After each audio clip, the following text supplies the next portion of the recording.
Bismillahirrahmanirrahim. Alhamdulillahi rabbil alamin. Allahumma salli wa sallim ala sayyidina Muhammadin wa ala alihi wa sahbihi ajma'in.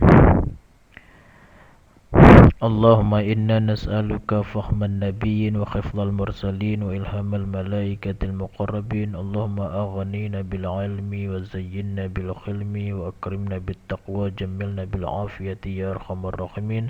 Allahumma akrimna binuril fahmi wa akhrijna min dhulumatil wahmi waftah lana abwaaba rahmatik wanshur alaina hikmataka ya arhamar rahimin. Allahumma rabbana atina min ladunka rahmatan wa 'allimna min ladunka ilman subhanaka la 'ilma lana illa ma 'allamtana innaka antal alimul hakim. Wa sallallahu ala sayyidina Muhammad wa ala alihi wa sahbihi wasallam. Saudaraku yang dimuliakan Allah, pada bulan Ramadan yang dimuliakan ini, ya insyaallah 2 hari lagi kita akan menghadapi bulan suci Ramadan. Maka channel Muhazir Al-Hasyim TV menyediakan pengajian fikih bab puasa mazhab Syafi'i yang insyaallah kami usahakan kami khatamkan bab puasa ini selama dalam bulan suci Ramadan ini. Maka hadirin saudaraku yang dimuliakan Allah, agar dalam bulan puasa Ramadan ini kita isikan waktu, mari meluangkan waktu sejenak mengikuti pengajian bab puasa ini agar nanti puasa kita sesuai dengan ilmu fikih dan sehingga puasa kita sah dan tidak sia-sia mendapat pahala. Nah, apalagi di bulan puasa adalah merupakan momen bulan ilmu pengetahuan. Maka mari kita luangkan waktu, kita nafkahkan kuota sedikit untuk membuka YouTube dan mengklik channel Muhazir Al-Hasyim TV mengikuti pengajian bab puasa ini. Baik, langsung saja saya bacakan kitabnya. Qala al-musannifu rahimahullah wa nafa'ana bihi wa bi ulumihi amin. Adapun kitab yang kami baca adalah tetap kitab Nihatuz Zain, cuman ini langsung kami baca di bab puasa. Babul Saumi, bab puasa. Haqiqatuhu syar'an, hakikat puasa syar'an pada agama. Imsaku, menahan diri, an jami'il muftirat, dari semua yang dapat membukakan puasa, artinya dapat membatalkan puasa.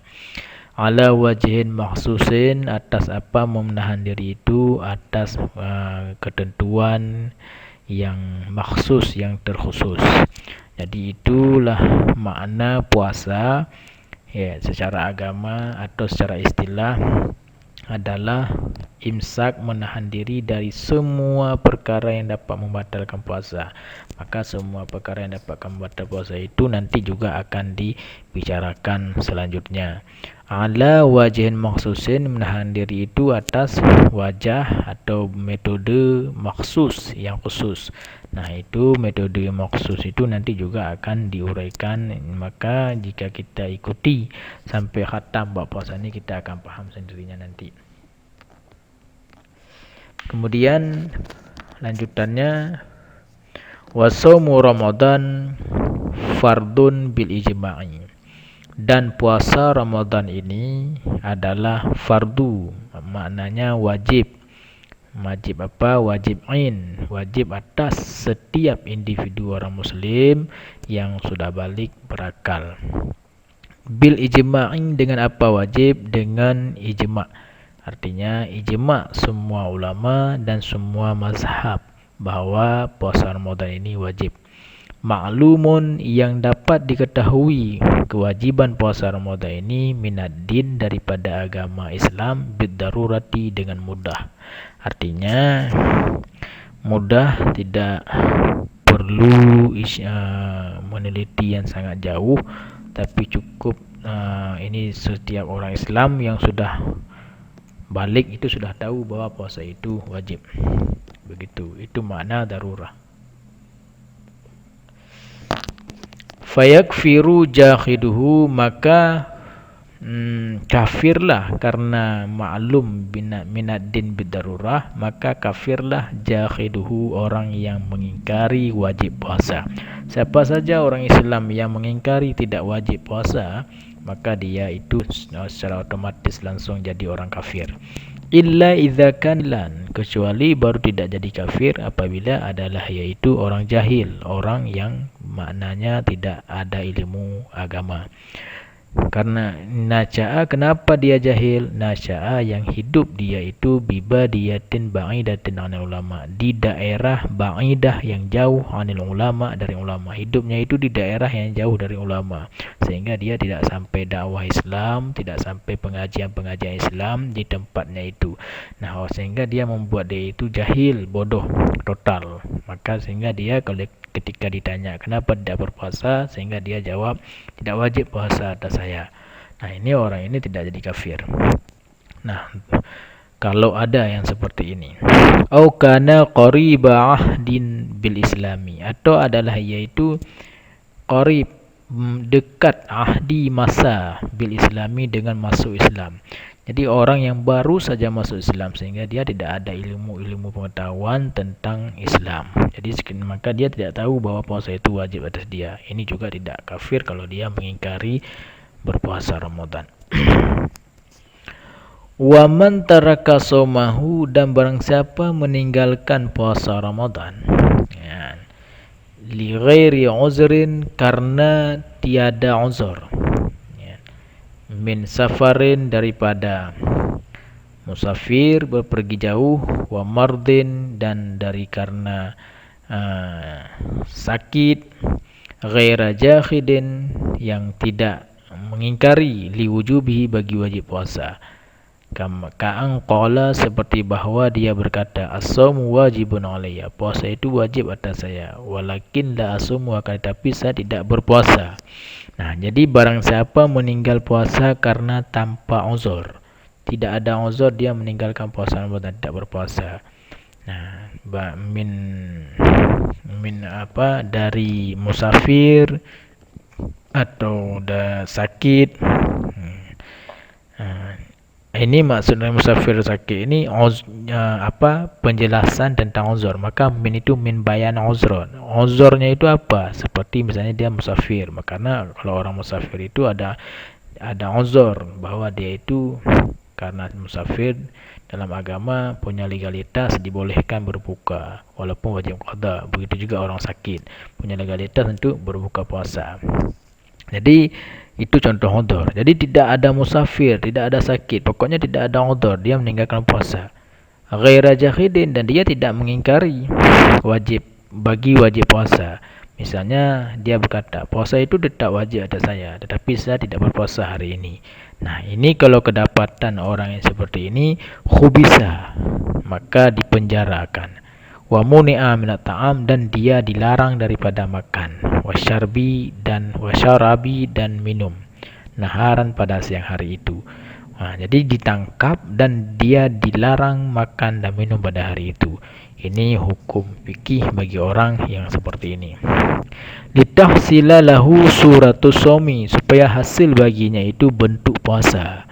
Jadi gunanya dibuat hukum seperti ini agar orang yang seperti yang tidak berpuasa itu dia tetap merasakan bentuk puasanya. Itu sebagai hukuman baginya. Wa huwa ahadu arkanil islamil khamsati, dan dia puasa Ramadan ini ahadu arkanil islami, salah satu rukun Islam khamsati yang 5. Wahia, rukun-rukun Islam 5 itu adalah syahadatu an la ilaha illallah wa anna Muhammadar Rasulullah, bersaksi bahawa sesungguhnya tidak ada jenis Tuhan kecuali Allah, dan tidak ada Nabi Muhammad, dan sesungguhnya Nabi Muhammad adalah utusan Allah. Itu rukun Islam yang pertama. Wa iqamatus sholati, dan mendirikan salat. Ini rukun Islam yang kedua. Wa itaiz zakati, dan mendatangkan zakat. Ini rukun Islam yang ketiga. Wa shaumi ramadhana, dan puasa Ramadan. Ini rukun Islam yang keempat. Wa hajjil baiti man istata'a ilaihi sabila, dan naik haji dan menunaikan ibadah haji ke Baitullah, iaitu Kaabah, man istata'a ilaihi sabila, barang siapa yang mampu kepadanya berjalan. Jadi inilah rukun Islam 5. Jadi kalau puasa Ramadan itu posisinya pada rukun yang keempat. Berarti puasa Ramadan itu adalah rukun keempat daripada 5 rukun agama Islam. Nah, ini perlu diketahui. Wahiyya fi afdaliyati ala hadza tertib, dan rukun Islam yang 5 ini fi afdaliyah, mengenai pada keafdalannya. Artinya kalau ditanyai yang mana lebih afdal daripada 5 rukun Islam ini, nah ini keafdalannya adalah ala hadza tertib, atas ini tertib. Berarti syahadah itu yang paling afdal. Kemudian yang di bawahnya itu mengerjakan salat 5 waktu. Kemudian di bawahnya itu menunaikan zakat. Kemudian di bawahnya itu lagi puasa Ramadan. Kemudian paling bawah adalah menunaikan ibadah haji. Jadi martabat yang paling tinggi adalah mengucap 2 kalimah syahadat. Kemudian yang kedua tinggi mengerjakan salat 5 waktu. Kemudian yang ketiga tinggi membayar zakat. Kemudian yang keempat tinggi puasa Ramadan. Dan yang terakhir adalah menunaikan ibadah haji. Itulah derajat keafdalan rukun Islam yang 5. Nah, berarti puasa Ramadan adalah pada derajat yang pada tingkat keempat keafdalannya. Nah, jadi saudaraku rahimahullah, inilah muqaddimah bab puasa, fikih bab puasa, yaitu tentang definisi, kemudian hukum puasa dan hukum yang mengingkarinya, hukum orang yang tidak berpuasa nah tapi tidak mengingkari, dan rukun puasa Ramadan ini adalah rukun Islam yang keempat. Mungkin cukup di sini dulu pengajian kita untuk pertama kali ini, dan insyaallah besok kita akan lanjut lagi di yang ke seterusnya. Baik, saya mohon maaf. Semoga bermanfaat. Wallahu a'lam bissawab. Wabillahi taufiq wal hidayah. Wassalamualaikum warahmatullahi wabarakatuh.